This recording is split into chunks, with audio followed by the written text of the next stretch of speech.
Assalamualaikum warahmatullahi wabarakatuh. Salam sejahtera bagi kita semua. Semoga kita selalu dalam lindungan Allah Subhanahu wa taala, Tuhan Yang Maha Esa, selalu sehat dan dapat menjalankan aktivitas sehari-hari dengan lancar. Sekarang kita hadir lagi dengan channel Rakyat Bicara. Ini sudah terjadi juga pro dan kontra tentang pemindahan ibu kota, yaitu dari Jakarta ke Kalimantan Timur. Nah, kebetulan rancang undang-undangnya sudah sampai ke DPR. Jadi sudahlah, kalau sudah sampai ke DPR nggak ada cerita lagi, itulah pasti disetujui. Tapi sudahlah, kita nggak akan bicarakan itu. Nah, sebelumnya juga saya ingin akan mengulang lagi apa alasan pindahnya ibu kota ke Kalimantan Timur. Nah, ini pernah disampaikan oleh Pak Presiden sendiri. Ada alasan-alasan mengapa di Kalimantan Timur. Jadi kata Pak Presiden, satu, risiko bencana minimal, baik bencana banjir, gempa, tsunami, kebakaran hutan, gunung Merapi, dan tanah longsor. Jadi kalau istilah minimal ini nggak begitu, itulah istilahnya, nggak begitu dikhawatirkan lah. Seperti banjir di Jakarta, kalau Jakarta banjir kan kita selalu khawatir itu. Nah, kalau di Kalimantan Timur ini nggak begitu parah betul lah. Ada tapi nggak begitu parah betul. Nah, ini yang katanya Pak Presiden. Dua, lokasi yang strategis berada di tengah Indonesia. Nah, inilah alasannya yang kedua. Jadi karena Kalimantan itu adalah zamrudnya Katulistiwa. Nah, jadi lokasi ini paling strategis kata Pak Presiden, yaitu berada di tengah Indonesia. Ya, sudahlah. Itu alasannya yang kedua. Yang ketiga, berdekatan dengan wilayah perkotaan yang sudah berkembang, Balikpapan dan Samarinda. Nah, jadi ibaratnya nanti ibu kota ini dekat dengan kota-kota besar di Kalimantan yang sudah berkembang lah, Balikpapan dan Samarinda. Yang keempat, telah memiliki infrastruktur yang relatif lengkap. Jadi nggak susah-susah lagi lah, sudah lengkap semua lah infrastrukturnya. Jadi tinggal bikin aja lagi istananya.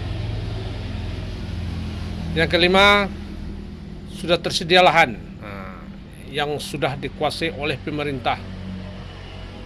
Luasnya 180.000 hektar. Waduh, luas betul itu. Nah, jadi ada yang mengatakan ini ibu kota ini luasnya 3 kali dari Jakarta lah, ya. Berarti memang luas lah. Nah, yang kedua, kita bicara biayanya. Nah, ini tentu pemindahan ini pakai biaya, ya. Nah, biaya yang harus dikeluarkan oleh pemerintah, walaupun kata Menteri Keuangan tidak pakai APBN semua, ada dari swasta juga. Jadi sekitar 466 triliun. Nggak tahu saya nih berapa nih banyaknya ini. Jadi sudahlah, itu alasan-alasan yang disampaikan sendiri oleh Pak Presiden. Nah, sekarang yang menjadi pertanyaan bagi saya sebagai rakyat bawah lah, rakyat kecil lah, ya. Apa pertanyaannya? Tentu kita ingin bertanya, apa untungnya bagi rakyat dengan adanya pemindahan ibu kota ini dari Jakarta ke Kalimantan Timur? Nah, ada nggak untungnya? Nah, kalau saya jawab, apa untungnya? Apa untungnya? Nggak ada untungnya. Kalau kita lihat, ini cuma gaya-gayaan saja. Ya, bisa-bisa jadi nih setelah pindah nanti dibangun istana presiden itu megah. Nah, disorot oleh asing lah. Beginilah bentuknya ibu kota baru Indonesia. Nah, begitu megah sekali. Nah, bisa-bisa jadi nanti masuk 7 KJP dunia lah, bisa jadi. Kalau kita lihat bagaimana bentuk istananya, gambarnya sudah kita lihat, ya begitu indah lah, itu bagus lah. Nah, tapi ini ya harus dipikirkan oleh presiden dan anggota DPR, harus diingat.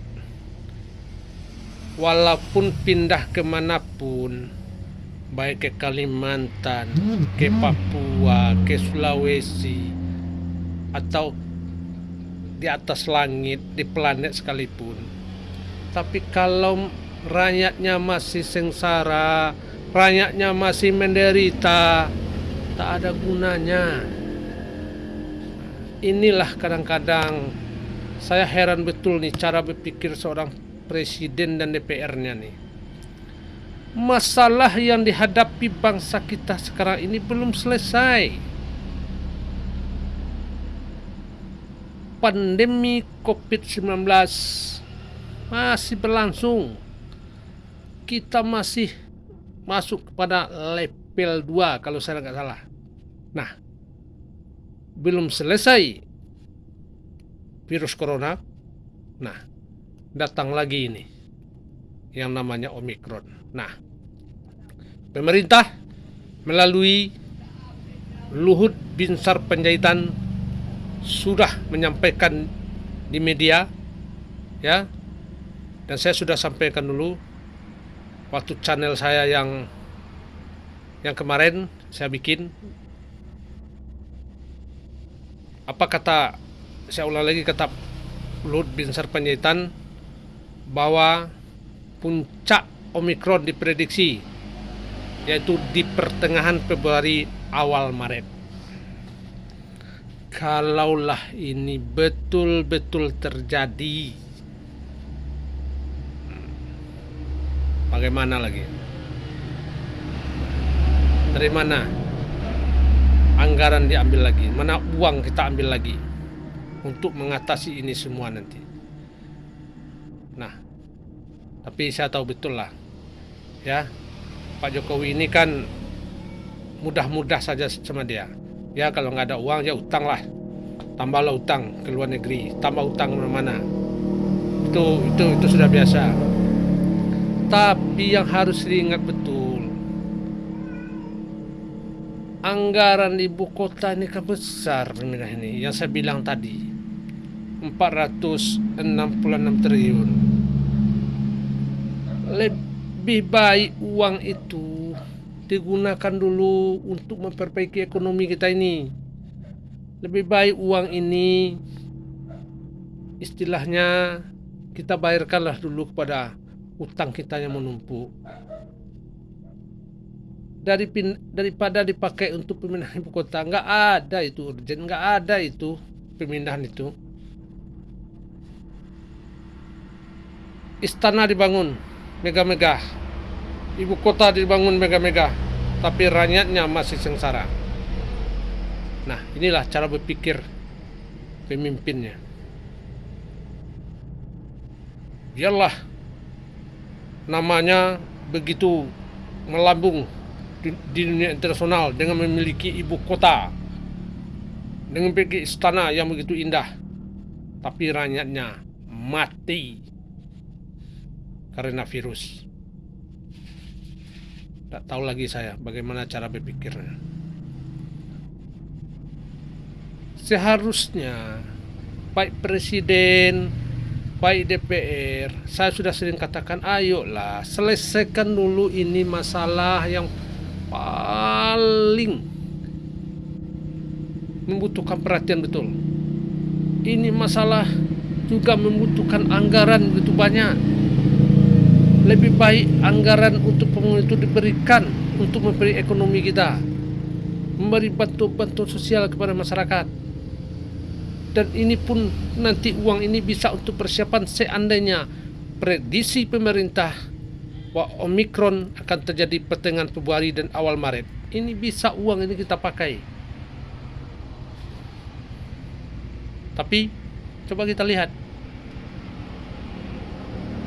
mungkin semuanya tutup mata aja semua. Yang penting sekarang palu sudah diketuk bahwa pemindahan akan tetap dilaksanakan.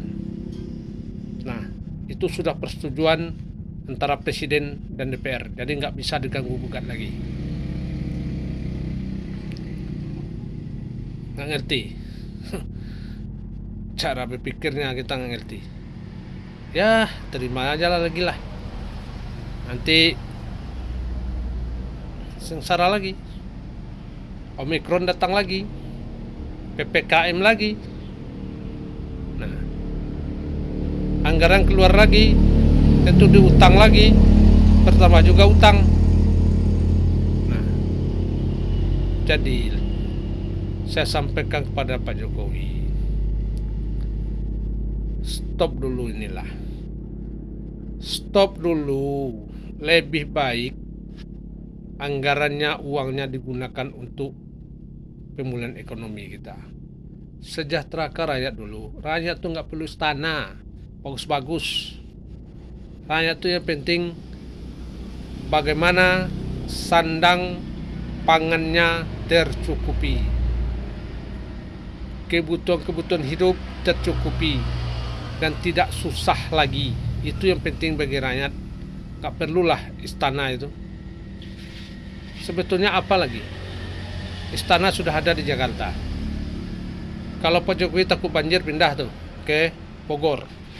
Ada istana Bogor sana. Kalau takut banjir,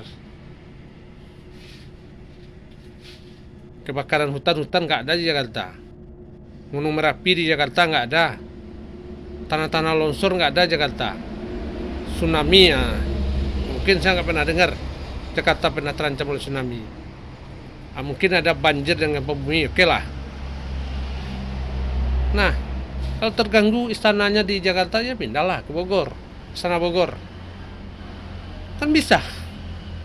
Mengapa pindah ke Kalimantan tuh jauh-jauh? Jadi sekali lagi saya sebagai rakyat cuma berharap kepada pemerintah, terutama Presiden Pak Jokowi dan DPR, lebih baik selesaikan dulu masalah bangsa ini. Selesaikan dulu virus corona ini. Nanti kalau sudah selesai, rakyat sudah tidak menderita lagi, silakanlah. Seperti yang saya katakan tadi, kemana pindah silakanlah. Mau pindah ke langit, ke planet, silakanlah istana itu. Tak ada lain lah. Kesejahteraan rakyat itulah yang paling penting. Dan saya selalu ingatkan kepada Pak Jokowi, ya, sebagai presiden, Anda itu disumpah. Ingat selalu Pak Jokowi, Anda disumpah. Tujuan Anda disumpah itu tak ada lain adalah bagaimana rakyat ini sejahtera. Bacalah di permukaan Undang-Undang Dasar 1945 itu, melindungi seluruh tumpah darah Indonesia, memajukan kesejahteraan umum, mencerdaskan kehidupan bangsa. Nah, itulah yang seharusnya, bukan ibu kota yang dipindahkan. Tak ada itu. Jadi marilah, sekali lagi saya sampaikan ini dulu, yaitu ancaman-ancaman yang akan datang, virus corona dan Omikron ini. Lebih dan kurang saya mohon maaf. Kesempurnaan itu hanya milik Allah Subhanahu wa Ta'ala. Assalamualaikum warahmatullahi wabarakatuh.